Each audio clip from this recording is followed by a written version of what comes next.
En 2010, l'historien de l'art Horst Bredekamp ouvrait son essai Théorie de l'acte d'image par l'évocation du déferlement d'images, en allemand Bilderflut, explicitement associé à l'industrie du divertissement. Je le cite, les myriades d'images qui, jour après jour, jaillissent sur les téléphones mobiles, les écrans de télévision, sur Internet et dans la presse écrite, partout dans le monde, comme si la civilisation actuelle voulait s'enfouir dans une sorte de cocon d'images. Alors cette description très forte, très imagée, constitue l'expression d'un stéréotype très répandu aujourd'hui, qui bien sûr caractérise les nouvelles images, les images sur Internet, mais dont on peut dire au fond que son apparition remonte à l'invention de la photographie et des premières images techniques, et que c'est tout au long en particulier du XXe siècle qu'on a eu cette série de réactions très typiques d'un constat finalement assez navré de l'augmentation de la diffusion, de la production et de la circulation des images.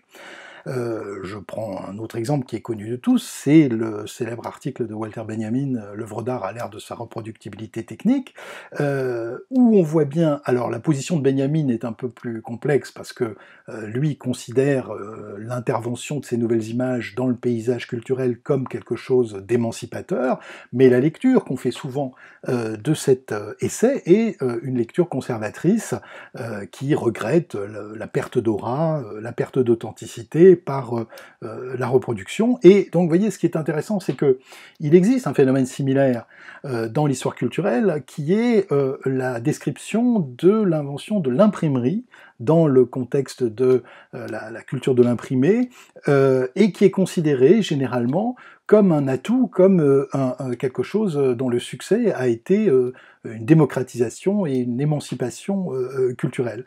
Alors, vous voyez bien que là, quand on compare ces deux histoires, on a quelque chose de très étrange, qui est que lorsque le livre est reproduit par la technique, et donc diffusé avec une circulation plus importante, c'est un succès, c'est une émancipation culturelle.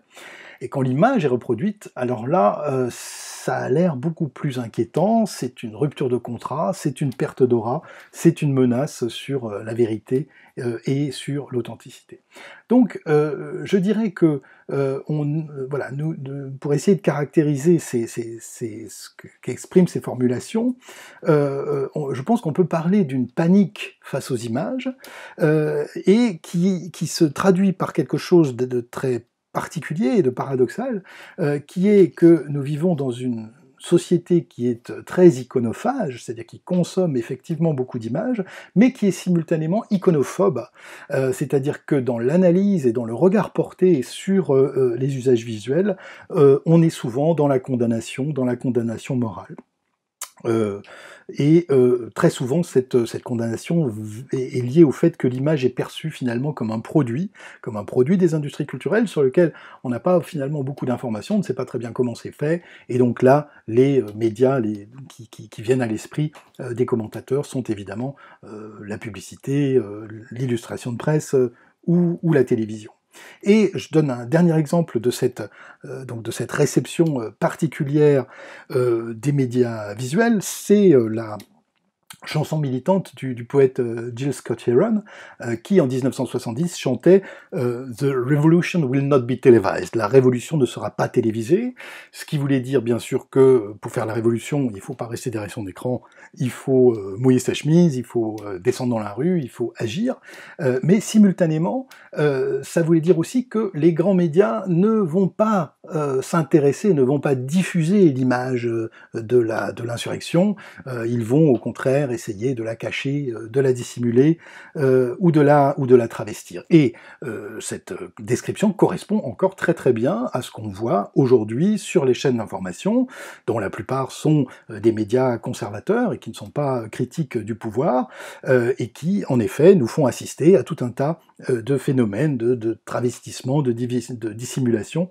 et d'invisibilisation. Donc ça, c'est une partie qui reste tout à fait juste quand on regarde la télévision classique. Mais bien sûr qu'aujourd'hui, quelque chose d'autre est apparu, de massif, qui existe aujourd'hui en parallèle hein, aux formes représentées par les anciens grands médias, et qui a pris une place considérable au point qu'aujourd'hui, quand je dis en parallèle, on peut véritablement commencer à parler d'une télévision alternative ou en tout cas d'une forme de médiation alternative. Je parle ici, bien sûr, 3 semaines après l'état d'insurrection qui a recouvert l'ensemble des États-Unis, provoqué par une vidéo, la vidéo de la mise à mort atroce de George Floyd, dans les conditions que tout le monde connaît. Mais on pourrait aussi parler, par exemple, en France, des vidéos des violences policières qui ont ponctué toute l'année 2019 dans le cadre du mouvement des Gilets jaunes. Donc, ce qu'on voit, c'est qu'il y a une situation à la fois médiatique et des formes visuelles qui a évolué d'une façon extrêmement rapide et très puissante, puisque, si vous voulez, en 2014, hein, il y avait cette controverse sur le selfie qui semblait enfermer finalement toutes les nouvelles capacités techniques de production et de diffusion de l'image dans une sorte de dynamique de fragmentation de la société avec des individualités qui n'étaient passionnées que par le spectacle d'elles-mêmes. C'est ça la controverse du selfie. Bon. Alors aujourd'hui, évidemment, on voit tout à fait autre chose. Je dirais, on voit tout simplement que les nouvelles images diffusées en ligne sont devenues politiques. Et qu'elles sont devenues l'embrayeur, sinon d'une révolution, au moins de situations insurrectionnelles, d'émeutes et de manifestations. Alors, les ingrédients de cette évolution sont bien connus. D'ailleurs, c'était des choses qui étaient annoncées au moment des théories du Web 2.0 au début des années 2000. Donc, c'est bien sûr l'autoproduction et l'autodiffusion, donc la production des images et leur diffusion par les acteurs eux-mêmes. Et on sait que dans le cadre des minorités, lorsque les minorités s'emparent de ces outils, on est face à des phénomènes très, très puissants et très importants. Et donc là, effectivement, on change d'univers.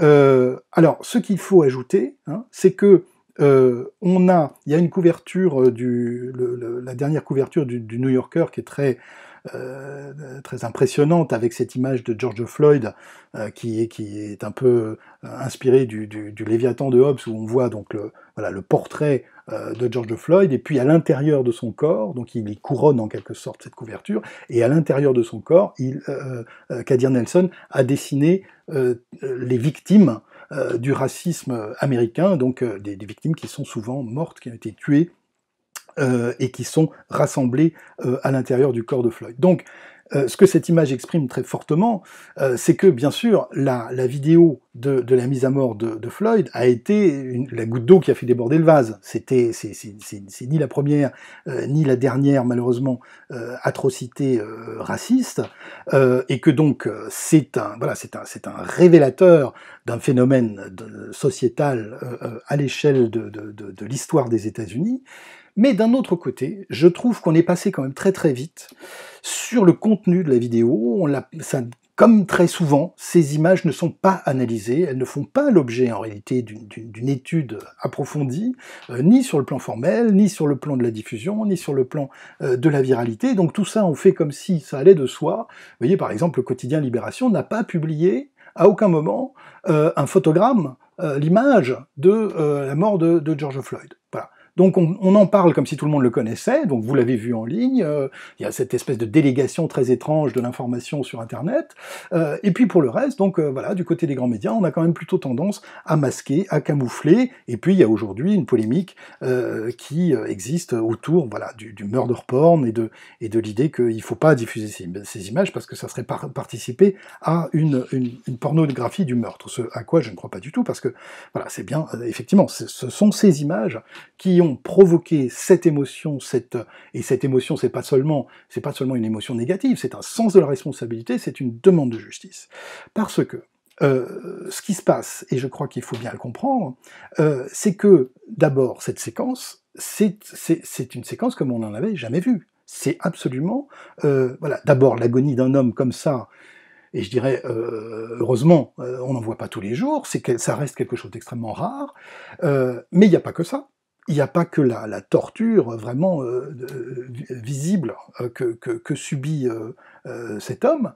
Il y a, pendant les 9 minutes ou les 10 minutes que dure la vidéo originale, euh, quelque chose d'extrêmement étrange qui est le détachement et l'indifférence apparente de ces policiers pendant qu'ils agissent sans interagir ni avec la victime, ni avec les témoins qui protestent évidemment, face à ce qu'ils voient. Et donc ce qui apparaît, ce qui se manifeste dans cette vidéo à 2 étages, si j'ose dire, hein, c'est la mise à mort d'un homme par des policiers, détenteurs de l'autorité, mais c'est aussi le spectacle de l'impunité des responsables. Et ça, c'est un thème absolument majeur de l'accueil des violences policières. En France, on a le mouvement Adama Traoré, et qui dit pas de justice, pas de paix. Donc la revendication, c'est la justice. C'est-à-dire pourquoi tous les responsables de ces violences racistes ou sociales ne sont jamais traduits en justice, sont protégés par l'institution. Et donc c'est ce scandale qui est à la fois, donc qui est, si vous voulez, c'est un scandale et c'est un phénomène d'invisibilisation. C'est une dissimulation organisée par les institutions de la démocratie. Donc on est face à quelque chose d'extrêmement grave, et il faut bien comprendre qu'il a fallu ce premier état de dissimulation pour que ensuite, dans un second temps, on fasse appel au pouvoir de l'image sur Internet, hein, qui normalement n'aurait pas dû être utilisé. C'est si les institutions fonctionnaient correctement, si la justice fonctionnait correctement, si les médias restituaient ce type de faits, on n'aurait pas besoin de faire appel à ce que Castaner appelle la justice de Twitter, en disant je préfère la vraie justice à la justice de Twitter, mais oui, mais précisément, c'est parce que la justice tout court n'a pas fonctionné qu'on est obligé de se déplacer sur les réseaux sociaux avec ce type d'outils qui sont donc ces vidéos. Alors, une seconde de précision sur ces documents. Je pense qu'il y a une sorte d'ambiguïté, sinon de paradoxe à appeler ces objets des images. Parce que les images, ça englobe aussi la fiction, le divertissement, etc. Et que là, on fait peut-être une série d'amalgames. C'est pour ça qu'on parle de murder porn. Moi, je pense que voilà, les émeutes qui ont eu lieu, c'était absolument pas de la pornographie de meurtrière. Les gens ont été sincèrement émus, et cette vidéo a fait appel à leur sens de la responsabilité et à leur sens de la justice. Donc, le véhicule de ces phénomènes sont des documents audiovisuels. Le son est aussi important que l'image, hein. Je n'ai pas besoin de refaire l'analyse, et sur la vidéo de Floyd, c'est tout à fait clair. Donc il y a du son, il y a de l'énoncé, il y a de l'échange linguistique, et puis donc le document audiovisuel, qui est en général des vidéos sans montage, en son direct, hein, donc pas en général, toutes les vidéos virales sont effectivement des rushs, donc des preuves, hein, et vous voyez bien, l'idée c'est que c'est parce qu'on n'a pas pu accéder, encore une fois, à une médiation classique, qu'on est obligé de faire appel à des outils extrêmement puissants, à ce que j'ai envie d'appeler presque des surpreuves, des documents absolument incontestables, et qui sont rares. Il n'y en a pas tant que ça. Hein. Pendant toute l'année 2019, où on a vu donc ces vidéos de violences policières qui se passaient à chaque manifestation, et donc à chaque manifestation, il y avait des dizaines au moins de vidéos ou d'enregistrements, je parle même pas des photographies. Mais ensuite, il n'y avait que quelques vidéos qui devenaient virales, une ou deux en général par week-end des Gilets jaunes, et donc il y avait un travail de sélection qui donne lieu à la viralité, qui est ce nouveau levier d'un accès à un public large, et qui est l'équivalent effectivement aujourd'hui d'une diffusion par un média de masse. Alors, un mot sur la viralité, parce que ça c'est quand même un élément important. Alors je reviens pas sur le terme lui-même qui, après le contexte du Covid, enfin qu'on comprend peut-être un peu mieux, c'est une métaphore, mais c'est une métaphore tout à fait justifiée, puisque cette voilà, ce caractère viral, effectivement, fonctionne par contagion, par dissémination, de façon un peu incontrôlable. Et donc on voit bien que ce type de phénomène hein, provoque à la fois des paniques morales dans son caractère incontrôlable, mais aussi donc des phénomènes d'émotion collective, politique, au sens fort du terme. Un mot sur la question des algorithmes, parce que ça intervient toujours dans la discussion et on m'oppose souvent la question de la sélection algorithmique. Alors là, il y a quelque chose qui est visiblement oublié par tous ceux qui mobilisent cet argument. Il y a deux outils finalement de sélection sur Internet. Il y a l'algorithme qui est un outil automatisé, et il y a, moi, ce que j'appelle la conversation, et la conversation, c'est ce qui est constitué par toutes les actions positives des usagers, c'est-à-dire la vue d'abord, le like, la rediffusion et le commentaire. Hein. Donc ça fait 4 actions qui, combinées, construisent, effectivement, manifestent l'attention que rencontre un contenu, et ces manifestations vont être amplifiées à leur tour par l'algorithme. L'algorithme ne contredit pas la conversation, au contraire, l'algorithme se nourrit et amplifie les effets de la conversation. Donc voilà, la sélection virale est une vraie sélection, comme une sélection de rédaction hein, médiatique, c'est-à-dire c'est le résultat d'un choix. Alors après, on peut discuter en fonction des contenus, en fonction de ses opinions, etc.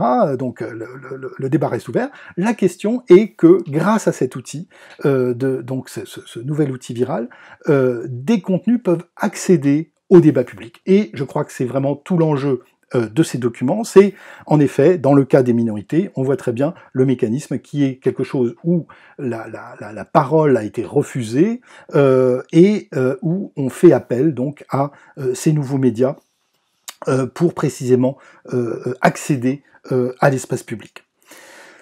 Alors, donc, si vous voulez, en résumé, je dirais que ce n'est pas parce que l'image, vous voyez, dans cette espèce d'idée primitiviste qu'on se fait de l'image, la Bible des illettrés, l'image c'est pour les enfants, etc. Donc on a tous ces stéréotypes aussi qui sont très liés à l'image et qui donc se poursuivent aujourd'hui au fond en se disant voilà, ces minorités, ces groupes, ces communautés, elles ne peuvent pas faire appel au Monde ou à TF1, alors on passe par l'image qui est une forme de narration un peu sommaire, émotionnelle, et donc voilà, c'est aussi une forme de primitivisme.